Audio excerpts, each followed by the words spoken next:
A lot of people have a hard time fighting southpaws. If I could do it without him even noticing, I switch and then let some shots go and then get back to my regular stance or just catch him off guard. Dude, it's like magicians, man. It's like there's the correlation between chess and boxing. It's strategy. Somebody messes up, boom, you go right in there. Same thing with chess. They don't know that you're setting them up, and then yep, you send in the shots. Yep, very similar. I do those 1 minute games, like they're like bullet games or blitz games. Wow. And if you can play like a bullet or blitz game where there's a timer and you have to you have 1 minute and it's I get into it, man. I get into my chess games. That sounds very intense. It is. Dude, chess with a timer is like, okay, I got to make a move quick. And that's tough.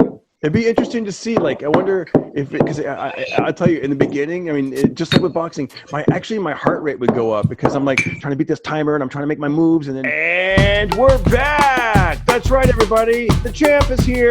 The champ is here. The champ is here. Adam BluNose Lopez. What's going on, Darren? Thanks for having me, dude. Thank you. Thank you for talking to me the week of the big fight.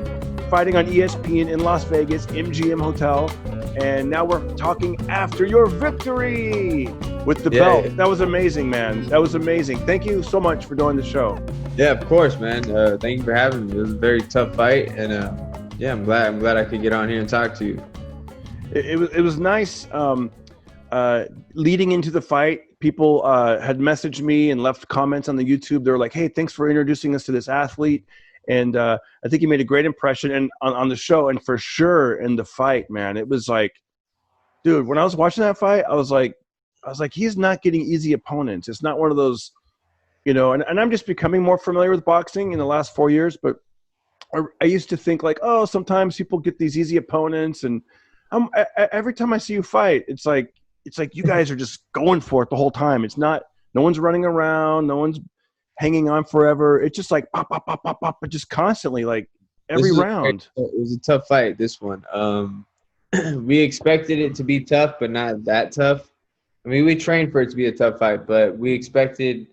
In my head, I thought I was gonna stop the kid in the 6th round. I thought I'd break him down, but he was ready to go 10 rounds. He came ready. He came prepared, and that was his best night. That was the best I'm sure he's ever fought. Wow. Yeah.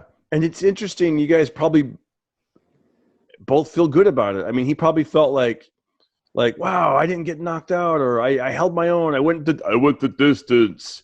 Mm-hmm. And you were like, man, you know what? That was a tough fight, but I won. So, hey, bigger, better things. There were some rounds where I was being tested. I was like, okay, this kid is not slowing down. He's not backing down. I'm hitting him with everything I got. I got to take a smart approach to the rest of this fight if I want to win it. The first round, what did you think? What were you thinking the first round? Were you thinking you expected that, or was it like did you? What were you thinking? Yeah, I expected it. First round, I had a feeling he was going to come out, try to put the pressure on me. And I was sitting inside, blocking some shots, and I was touching his body a lot. And I landed some good body shots. When you land a good body shot, you could hear your opponent let wind out. Like it kind of hurts a little bit. So I said, okay, I'm going to land a few of these, hopefully slow him down. Going into the second round, I noticed he didn't care if I hit him with my elbow or whatever I was going to hit him with. He just kept coming forward. So I realized, okay, this kid's in good shape. He's not going to slow down. Let me take a step back and go about this a different way. And I started using my defense, started using my jab, and my movement. And once I started doing that, everything else started coming together pretty easy. Yeah. If you guys aren't familiar with Adam BluNose Lopez, go watch the fight on YouTube and then come back, or maybe watch it after this interview. One of his great tools is his jab. He's really good. He's got long arms and he's really quick and he's fast. He does this jab and he does this spin maneuver, and then the person's not even there, and it's amazing to see. And I like seeing the rounds where you use that jab. That's what won the fight. I think that's what won me the fight was the jab. Yeah, once you guys were in close, I was like, ugh, like this is like, you're like you said, you guys are, and I guess it just comes with boxing experience. But like, you kind of know when you're like, you guys are clinching and hitting, you kind of know that they're not gonna like do a sneak attack to your face. You kind of feel I don't know, man. It just happens so fast. They kind of sneak him in there. He sneaks him in, and you get away with it. You bend the rules a little. Yeah. It was man. And then you guys also, I felt there wasn't a lot of people, neither one of you seemed like I felt got that much, at least from the viewer point, got super tired. Like I watched somebody, in the past I've watched like heavier, like heavyweight fights, and sometimes like the third, fourth round, those guys are like these big lumbering, like, and I'm just like, I feel like, man, you guys are still like, da da da da da. There was parts where I noticed him taking like a little breather. I was taking a breather. Yeah. But yeah, the majority of it, it was toe-to-toe action, back and forth. And, I got to thank him for that. He put on a great performance. If he went about it any other way, I would have made it a slower fight and just used my boxing skills and picked him apart. What do you think you've learned from that fight? Because I'm sure I think I learned to stay a little more disciplined to the game plan. Going out the first round, I was fighting his fight. What he wanted me to sit there and trade with him. And the first round, that's what I was doing. So I can't give away those early rounds. I gotta come out strong to my game plan, stay disciplined to it, listen to my coach, and follow the rules of what the game plan is. And then once I start breaking them down, then I can go in and sit inside a little bit more and touch his body how I tried to do in the first round. Fighting in an arena like that, it was unusual. This is probably the first time in the last 100 years or recent history or even history that there wasn't like a big audience. There was, what was that like? You could clearly hear your coach, their coach. Yeah. It felt like you were in the gym at times. I think the weirdest part was when you're walking out. You got the lights, the smoke, everything. Yeah. Seems like you're in a big arena. They announce your name. They play your walkout song, and you're just walking out to just the song, like silence. It felt like you're walking out to an empty room, and I was like, this is kind of weird. There's no energy in the room. And then you get in the ring, and it's just you and the other guy, and you could hear his coach. You could hear your coach. Yeah. He kept saying, I forget what he said. Do you remember what his coach said? He kept saying something in Spanish. A lot of it was Spanish, but he telling him to stay small and just keep the pressure. Because there was a certain word he kept saying, and I was like, I know that word. I was like, whatever it was, I don't know what it was. Like, but I was like, I knew what that meant. Yeah, he was just stay on me, keep the pressure, keep punching, step to me, and stay low. Yeah. And then of course your coach, the famous Buddy McGirt, 2-time world champion. I love the last round. I think it was the last round, right before you went in. He goes, "Come on, Adam, do it. You owe it to yourself." I was like, "That's awesome, man. That was great." I think that's what he said. It was great advice. Yeah, I think that's what he said. Yeah, he was motivating me a lot in that fight. He was pushing me.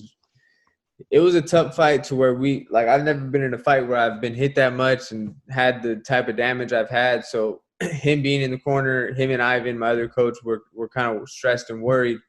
But once we left, we went to the hotel rooms. We watched the fight the next day. They're like, "Okay, you did a lot better than we thought you did." And that's what I agreed. I was like, "Yeah, I did some good things. I did some bad things, but we did do a lot better than what we felt." We're just very tough on how my performance is because we know what I could do when I'm sharp and I'm at my best.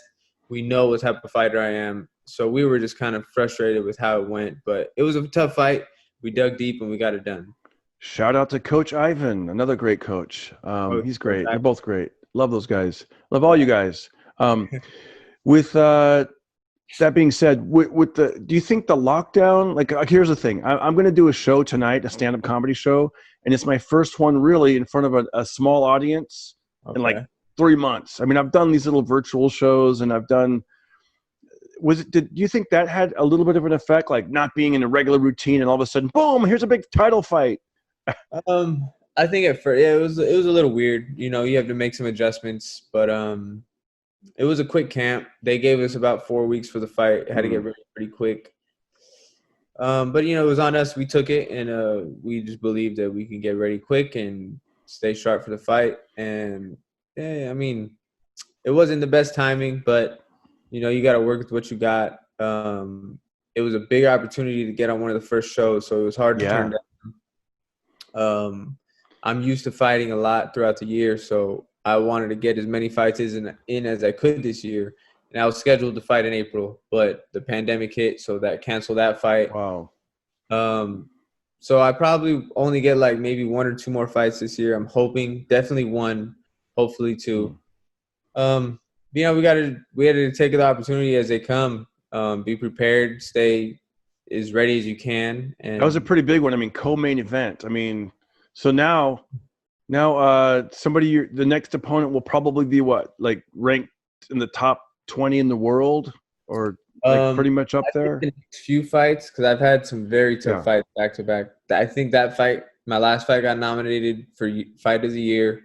The fight before that got nominated for Fight of the Year. So that's 2 fights back to back nominated for Fight of the Year. That's good for the fans. It's good for, publicity and all that. But for my body, my health, that just means I've been in very tough fights. So the next few fights, we're going to take them a little easier. Nobody like a big name, just take some stay busy fights and then look for something big the beginning of next year. There's some big names we're starting to call out and hopefully make these big fights. Hey, did I read this right that you that you sparred with Lomachenko before? Is that true? Yeah. I boxed with Lomachenko. I think it's been like 2 years ago. I boxed with him. Oh wow. Mm-hmm. Wow. And was that a pretty what was that experience like? It was for sure you're in with one of the best in the world. He's very serious. As soon as he walks through the gym, like, he's all about his business, all about his work. He takes this sport very serious. And the sparring, it's high-level sparring. He starts off kind of slow, and then just out of nowhere, he turns it up, and you're in a fight. You feel like you're in a fight. You feel like he's trying to knock you out, and you got to just be on your P's and Q's and just be sharp and do the best you can. But it was good work. He was getting ready for a southpaw. He was getting ready for Rigondeaux. So they asked me if I could spar with him, but they said, you got to spar left-handed. And I said, okay, that's fine. I've done it before. I know how to box left-handed. And I think it'd be a blessing to get in there with one of the best in the world. So I went in, did my thing, and it was good work. It was really good work. That's awesome. Oh, yeah, so you fight, I guess it's called orthodox, right? Like your left hand is the jab. And then, because I noticed on one of the rounds, at least maybe more, but you switched up and then you started jabbing with your other. That's another great thing to have in your tool belt. It definitely throws your opponent off when you switch stances. A lot of people have a hard time fighting southpaws. So if I could do it without him even noticing, I switch and then let some shots go and then get back to my regular stance. It'll just catch him off guard. Dude, it's like magicians, man. It's like there's a big, I find that, and I'm not the first one to discover this, the correlation between chess and boxing. It's strategy. Somebody messes up, boom, you go right in there. Same thing with chess. They don't know that you're setting them up, and then. Yep, you send in the shots. Yep, very similar. What I'd like you to get into, I told you about this before, is I go on chess.com and I do those 1 minute games, like they're like bullet games or blitz games. Wow. And if you could play like a bullet or blitz game where there's a timer and you have to you have 1 minute and it's I get into it, man. I get into my chess games. That sounds very intense. It is. Dude, chess with a timer is like, okay, I got to make a move quick. And that's tough.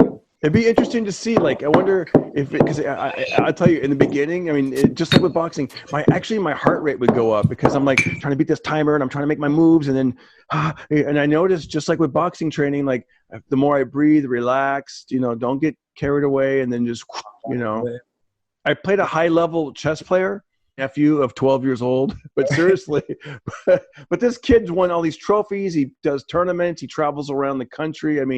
Wow. He told me what I do wrong is as I go super fast. So of course I'm beating on time.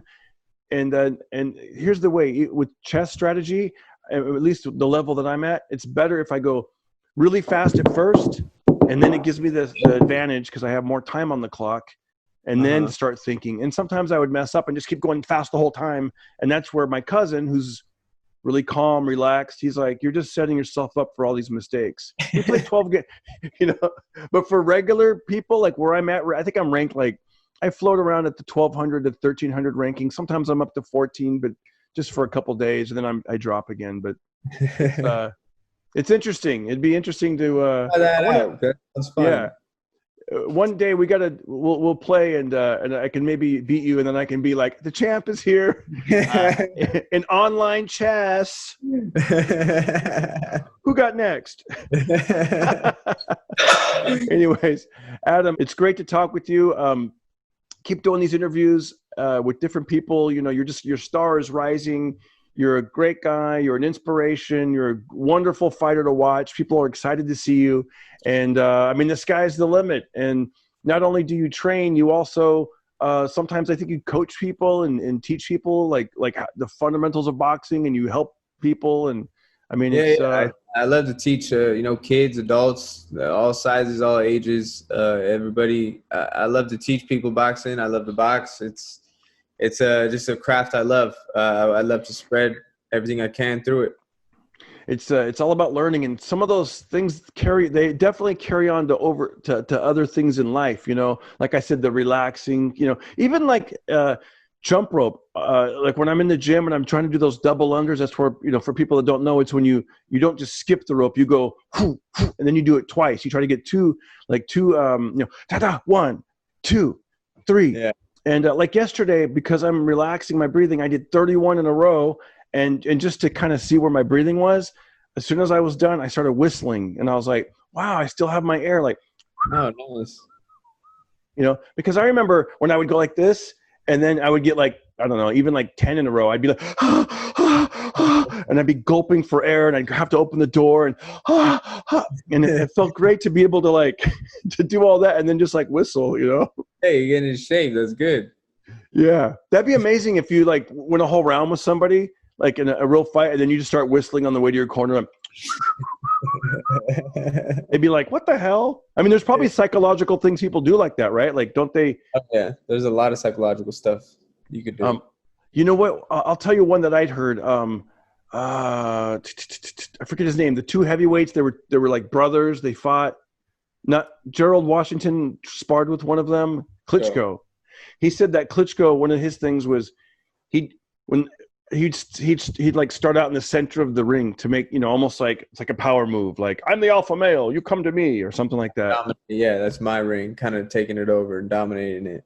Yeah, it's a psychological. Give us one psychological thing that you've either done or you've seen someone do before we go.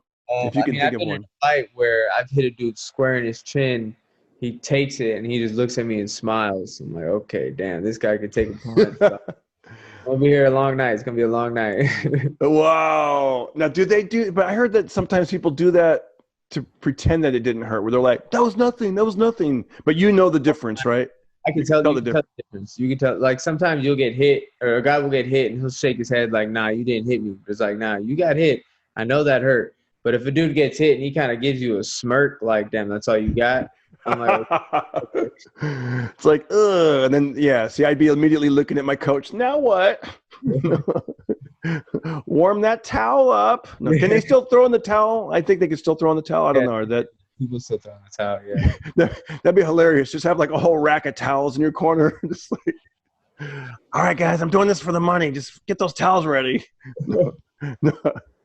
Anyways, it was great to talk with you. We're going to have lots of laughs, and I'm looking forward to before your next fight, I mean, so do you have do they give you time off, or do you don't have to? They gave me a few months off. They said I'll probably fight again right after the summer. So okay. They'll give me a few months. In the meantime, I'm just going to stay in shape and just be ready for that phone call whenever they're ready to get me back in there. That's awesome. Did you, leading into a fight, I know fighters have to cut weight. Did you get to a point where you're like, okay, now I can eat whatever I want? Have you had the meal yet since I know you got to maintain your shape, but. Yeah. I've been eating pretty good. I don't go all out because I haven't really been working out. When I'm not working out, I'm not hungry. My body's just like, you don't need food. You ain't doing nothing. You don't need to eat. And so I'm just not hungry. Yeah. But smart. When I am hungry, I'll go eat whatever I feel like. I'll have In-N-Out. I'll have, tacos, ice cream. Now I can eat what I want. So whenever I have a craving, I'm like, you know what, I earned this. Let me go eat this, and I'll go eat it. Yeah. But I just don't know for it. That's the only thing. Have you ever had a fight like around the holiday, like Thanksgiving weekend or the week after Thanksgiving? Or I've had weigh-ins the day after Thanksgiving. Really? So I can't even eat nothing for Thanksgiving, and I'm just like stuck starving. Wow. You're just like, you're seeing the whole layout and you're like, all right, I'll be sipping my water. Holidays and birthdays and everything in the sport. Yeah, man, that's crazy. I remember one time, like about 15 years ago, I was doing some push-ups and some sit-ups, and my father-in-law, God rest his soul, he goes, what are you doing? He goes, a comedian with muscles, that's not funny. You got to be one of those fat guys. And I was like, dang it, like. So every now and then I would be like, you guys go ahead and work out. I'm going to be one of those fat, but I don't want to be that. That's not what I want to be. So. I don't want to do that. It's good to stay in shape. You got to be healthy. You got to feel good. Stay in shape. And you fight at 126. Yeah. 126. Do you think one day you'd like to fight like at a lower weight or even a higher weight or? No, I'll never go lower. I'll only go up. My weight will only go up. Eventually go to 130, then 135, 140. I'll probably finish at 140, I believe. Wow. Interesting. Anyways, hey, it was great talking to you. Adam, have a great day. I'm going to go play some chess and I'll talk to you later. All right, Darren. Thanks for having me. We're done with this interview.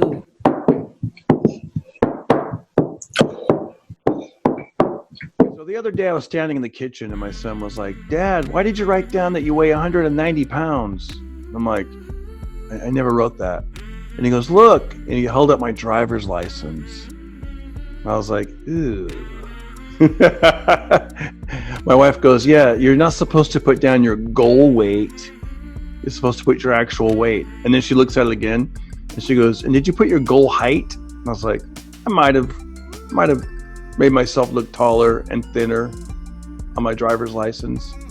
And then my son starts breaking out into a song by Roy Orbison. Remember that? He was like, lying to the DMV. Anyways, I want to thank you guys for watching my YouTube video, and if you get a chance, watch one of these and subscribe. All right, have a great day.